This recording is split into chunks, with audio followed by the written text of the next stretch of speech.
Hello, I'm Dr. Leon Stutzman, aka Doc, with another one of these little videos designed to help you to get through these strange days in which we find ourselves, and these are strange days indeed. In a moment, we'll get back into 8 signs of a will to fail, but first, let me tell you how these things really ought to work. I received a wonderful communication this week from a scientist at Wright-Patt Air Force Base who in her youth attended our church, was disconnected for a long season, reconnected during the pandemic, and has been following these videos and joining us on Sunday morning ever since. She was at a crossroads, a dilemma. She had to make a decision as to the direction of her career. She had opportunity to earn her PhD, the government paying for it, but she wasn't sure that at her age she wanted to do that. When she listened last Monday to 8 Signs of a Will to Fail, and in it I talked about how I pursued my doctorate degree when I was in my 40s, and she said that was confirmation, and I said amen to that. That's the way these little videos ought to work. They are prophetic in a sense, if you receive them as prophetic, and I want you to hear what I'm saying today. 8 Signs of a Will to Fail, as I said Monday. This came from an article I read back in the 80s, written by a psychologist, and he gave 8 signs of a will to fail. I took it and turned it into a Wednesday night teaching, lost it for years and years and years, found it a few weeks ago, and I thought that's something I need to share with the folk that are tuning into these little videos. 8 signs of a will to fail. Life filled with secondary substitutionary activity. No time to develop potential. This is from last Monday. Hung up on meaningless detail. Sleep too much, and that's where I left it off last Monday. You sleep too much. That is a sure sign you have a will to fail. If you are, number 5 and 6, I'm putting them together. If you are a heavy drinker, if you are a partier, that is a sure sign of a will to fail. One of the casualties of the pandemic was we had to cancel our annual trip out to wine country. Every year for the last 15 years, we've joined by a couple of pastor friends of ours out in wine country, a great time visiting all the vineyards. You say that to folk and they think, man, you sloshed all the time. No, never been.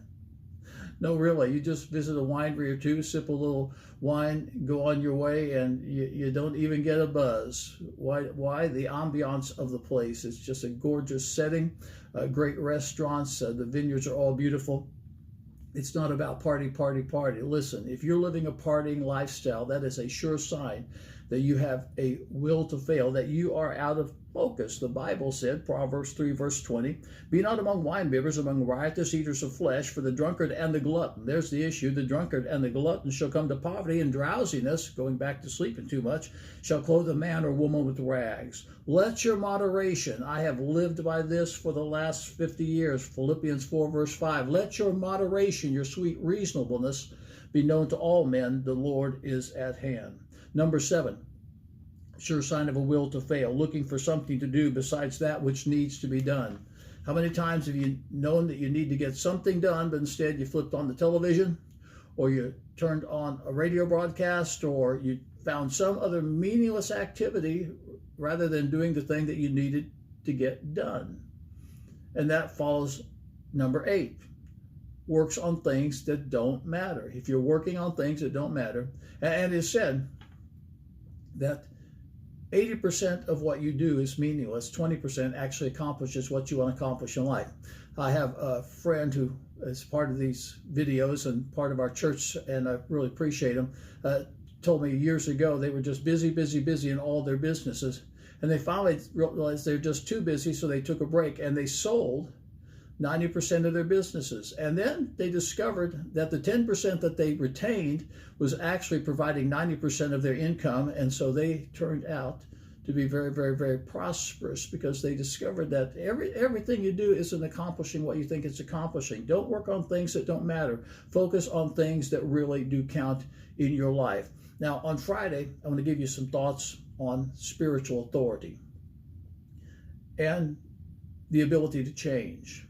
Because if you don't exercise your spiritual authority, and if you don't have the ability to change, you're not going to succeed in life. And in these days, you have to exercise your spiritual authority. And in these days, you really have to be open to change, because these are times of drastic change. This Sunday at Aspire Church, I've got some thoughts on the Christmas stories that will boggle the mind.